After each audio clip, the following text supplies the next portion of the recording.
Can you hear me okay? Check 2. Check 2. It's all been sound-checked, Your Majesty. We're good to go. Those lights are very bright, don't you think? I'm afraid, my lord, we need the lights up that high for the cameras. We're going live, people, in 3, 2, 1. What's that red light? We're on the air, Your Majesty. People. People of Australia and Victoria.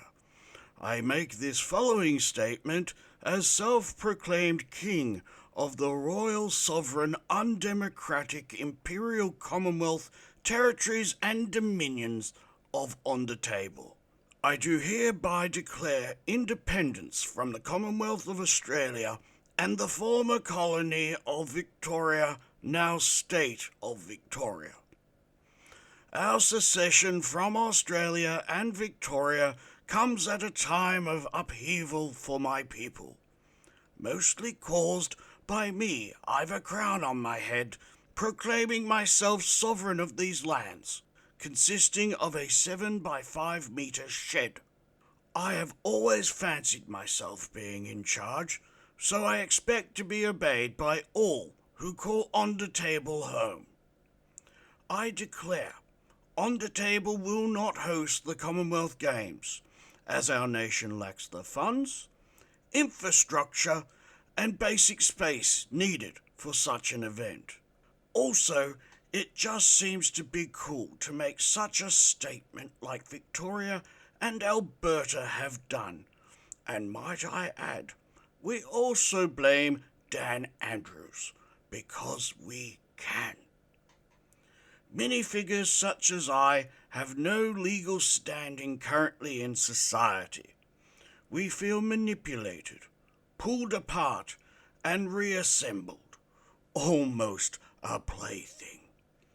This is why we must insist upon forging our own path as a nation of equals, with me being greater than the rest of them. Naturally, we have not sought recourse via other means, and immediately resorted to revolution and independence. As such, our border is closed to all but trusted emissaries from the lands surrounding our nation.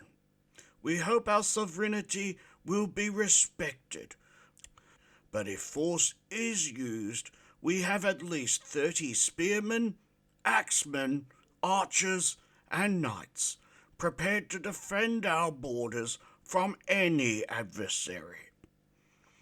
If forced, we will unleash catapults to defend our lands and the people.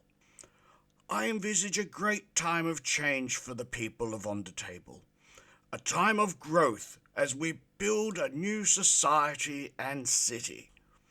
I pledge that by the next election, by the next election, we will build a new rail network for Ondatable. This will not be connected to any fast rail project proposed for Geelong or airport rail link to Tullamarine. I will build new roads, not me personally, as I am not a qualified civil engineer, nor do I desire to attain such qualifications. I also don't wish to do any hard work. That is why I am king, and others can do the things that building roads entail.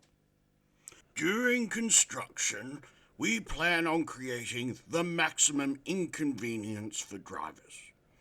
This way, once the works are complete, you won't notice that traffic is just as bad as it has always been. I will never establish an independent commission against corruption or any such body. What my friends and I do is none of your business, and my memory isn't so good, so it would be pointless in asking me to be held responsible for what I do. I will shortly appoint my new government and will encourage a loyal, ineffectual opposition to keep my government accountable. I mean, not too accountable, but just enough to suggest there is a tinge of fair play. This is a great day for me, and of course for the people of Ondatable. We hope our interactions with Australia and Victoria will not be too awkward. Like when an ex brings a new partner to a party you've been invited to as well. You know, you put on the, oh, I'm so glad for them kind of face, but deep down you had hoped they would never find happiness again. And you just sit there wishing that they would have an argument, so you can go over and console your ex, and went on a tangent there. Ondatable will keep good relations with Australia and Victoria, mostly as we are landlocked and completely encompassed by both their territories. I look forward to keeping you informed about our progress as a nation, and making comment on the important issues of the day, unless it gets too difficult, at which time I will push forward a lackey from my government to take the flak. I, King I've a crown on my head, solemnly swear to serve my own self-interest, and that of my friends, family, and supporters. I am an honest man who you can trust to get others to get the job done. You have been blessed with my presence. Now leave.